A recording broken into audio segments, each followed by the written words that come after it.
ఏవేవో పుస్తకాలు చదవడం కాదు, ఖాళీగా కూర్చొని బైబిల్ చదవాలి. ప్రతిరోజు ఎక్కువ సమయం బైబిల్ చదివితే మన మైండ్ ఏమైపోతుంది తెలుసా? షార్ప్ అయిపోతుంది. ప్రపంచ మేధావులు చెప్పిన సంగతులు మనమే మాట్లాడతాం. మనం ఏం చేస్తాం? బైబిల్ పక్కన పెడతాం, ఎంతలో పుస్తకం ముందేసుకుంటాం. ఎందుకు ఆ పుస్తకం ఎవరు రాశారు? ఆయన మదిలో పుట్టినవేవో ఐడియాలజీ రాస్తారు. ఆయన మదిలో పుట్టిన ఐడియాలజీ మనకెందుకు? దేవుని మదిలో పుట్టిన మాటలు చదువుకుంటే బాగుందిగా. అవునా కదా? చెప్పండి.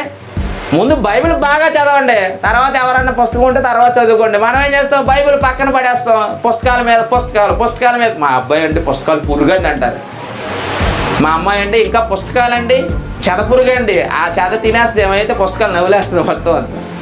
పుస్తకాలు చదివితారండి, ఆ మనిషి మెదడులో ఉన్న ఐడియాలజీ మనకు అబ్బుతుంది, ఓకే. కానీ దేవుని మదిలో ఉన్న విషయాలు మనకు అబ్బాలి, మన బ్రతుకులు మారాలంటే ప్రతినిధి ఏం చదవాలి? బైబిల్ చదవాలి అవుతే చెప్పండి.